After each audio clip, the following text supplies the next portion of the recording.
Hello student, welcome back to the channel. बच्चों, मैं करा रहा हूं ट्रायल बैलेंस। ट्रायल बैलेंस का मैं एग्जांपल 4 ऑलरेडी करा चुका हूं। मैं अभी कराऊंगा आपको इलस्ट्रेशन नंबर 5, जिसमें हमारे कुछ बैलेंसेस लेजर के ऑलरेडी दिए हुए हैं। हम उसको इस फॉर्मेट में एक पर्टिकुलर डेट में ट्रायल बैलेंस में बनाएंगे। तो स्टार्ट करने से मैं बता दूं, मैं करा रहा हूं class 11th accounts chapter 14 trial balance के ऊपर है। चैप्टर का नाम ही ट्रायल बैलेंस है और मैं फॉलो कर रहा हूं टीएस ग्रेवाल की बुक, जिसका एडिशन 2023-24 का है। बच्चों, आपको समझना पड़ेगा क्योंकि मैं इसी के बाद ऑलरेडी आपको कुछ ट्रायल बैलेंस के बेसिक अंडरस्टैंडिंग प्लस कुछ डिटेलिंग की ट्रायल बैलेंस के क्या बेनिफिट्स हैं ऑलरेडी मैं आपको करा चुका हूं, और एग्जांपल 4 जिसमें हमारे कुछ बैलेंसेस है उसको भी मैं आपको ऑलरेडी इसमें हेड्स ऑफ अकाउंट्स और ट्रायल बैलेंस के फॉर्मेट में डिजाइन कर चुका हूं। और आपने समझ भी लिया है कि किस हिसाब से लायबिलिटी, इनकम, कैपिटल, क्रेडिट होंगे और किस हिसाब से आपकी एक्सपेंस और assets always should be a debit balance while writing the balances in the trial balance format. तो बच्चों, इसी तरह मैं इलस्ट्रेशन नंबर 5 को कंप्लीट करूंगा और आप बहुत अच्छे से समझ पाएंगे कि ट्रायल बैलेंस बनाना कितना ही इजी है। ये इंपॉर्टेंट भी है लेकिन इजी भी बहुत है, क्योंकि यही ट्रायल बैलेंस एक जो समरी ऑफ अकाउंट्स है, एक बेसिकली समरी है ये, जो हमारे बैलेंसेस बचे हुए हैं, जितने books of accounts after general entry के बाद जो हमारे सब्सिडरी बुक्स के और कैश बुक के जो बैलेंसेस होते हैं वो सारे यहां पर ऑलरेडी दिए हुए हैं। हम उसको ट्रायल बैलेंस में लिखते हैं। उसी के बाद ये हेल्प करता है फाइनल अकाउंट बनाने में, जो trading account, profit and loss account और बैलेंस शीट उसके बाद ही ड्रॉ होती है। तो बच्चों, चलो स्टार्ट करते हैं। सबसे पहले एग्जांपल नंबर 5, इलस्ट्रेशन नंबर अगर आप 5 देखेंगे, prepare the following from the following list of balances of Dimple Bros. Dimple Bros की ये बैलेंसेस हैं। हमें बनाना है prepare a trial balance as on 31 March 2024। ठीक है, आइए इसको बैलेंसेस को लिखते हैं। पहला है कंप्यूटर अकाउंट। यहां आप लिख देंगे हेड्स ऑफ अकाउंट में कंप्यूटर अकाउंट। क्या होता है इसका बैलेंस? बच्चों, सबसे पहले आपके दिमाग में क्लिक करना है computer is a fixed assets, asset है, और asset balance should be in debit balance. तो यहां पर लिख देंगे 2,46,000 डेबिट कॉलम में। ऐसे ही कैपिटल अकाउंट, लास्ट वीडियो में मैं ऑलरेडी करा चुका हूं। Capital balance is a credit balance, 2,50,000।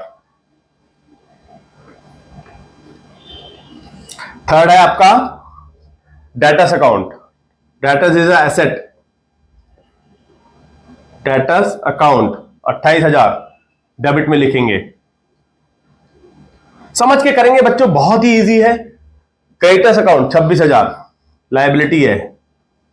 Creditors हमेशा लायबिलिटी होती है। 26,000 यहां आ जाएगा क्रेडिट साइड में। परचेज अकाउंट एसेट, इन्वेंट्री है ये हमारी। परचेज अकाउंट कितना? 35,000 डेबिट। सेल्स अकाउंट क्रेडिट होता है, इन्वेंट्री आउट हो गई हमारी सेल करते ही, 53,000। रिटर्न आउटवर्ड, रिटर्न आउटवर्ड वही होता है कि माल हमने खरीदा और उसको वापस कर दिया जिससे खरीदा, जिस वेंडर से, तो रिटर्न आउटवर्ड बोलते हैं उसको। परचेज रिटर्न भी बोल सकते हैं। तो यहां लिखा हुआ रिटर्न आउटवर्ड अकाउंट कितना है? 500 रुपीज। तो परचेज रिटर्न क्रेडिट होता है। बैंक ओवरड्राफ्ट अकाउंट 6,000 लायबिलिटी है। Bank over draft account liability है ये 6,000 की, तो क्रेडिट साइड ध्यान से करेंगे। Cash in hand asset, debit balance होगा इसका। कैश इन हैंड अकाउंट 1,000 रुपए। ठीक है। ओपनिंग स्टॉक ये भी एसेट है। ओपनिंग स्टॉक ये भी एसेट है। अकाउंट कितना है? 7,500 रुपए का, 7,500 का। सैलरी खर्चा, ये भी खर्चा है, तो दोनों अकाउंट क्रेडिट होंगे, सॉरी डेबिट बैलेंस होंगे। Expense always debit balance. Salaries account 15,000। Rent account 3000, 3000, 1 2 3 4 5 6 7 8 9 10 11 12, यहाँ पे 12 एंट्रीज दी हुई हैं जिनको हमने उनके बैलेंसेस को, जो यहाँ पर बैलेंसेस दिए हुए हैं लेजर के, हमने उसको ट्रायल बैलेंस में डाल लिए हैं, हमने समझ के कर लिए हैं। तो बच्चों अब लास्ट बहुत ही इंपॉर्टेंट है कि इन दोनों का बैलेंस शुड बी इक्वल, एक जैसा होना चाहिए एग्जैक्टली। आइए टोटल करते हैं इसको। 500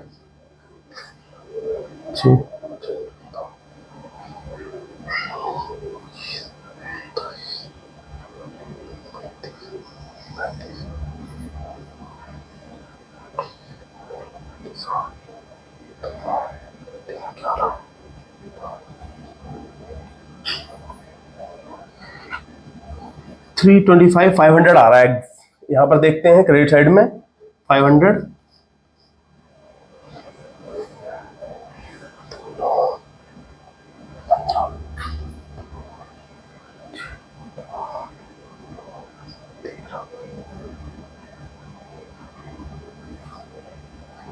यहां पर 3,35,500 आ रहा है, कुछ गलती है। एक बार इसको फिर से टोटल कर लेते हैं।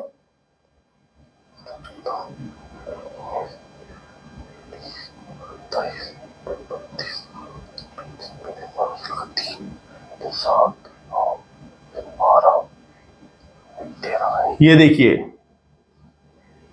ये 3 आएगा, यहां बैलेंस टोटल करने में मिस्टेक। तो बच्चों ये हुआ है कि 3,35,000 is a debit balance, debit का टोटल आ रहा है, और क्रेडिट का टोटल भी 3,35,500। तो ये एग्जैक्टली बिल्कुल हमने बैलेंसेस परफेक्टली हमने डेबिट एंड क्रेडिट साइड में डाल दिए हैं।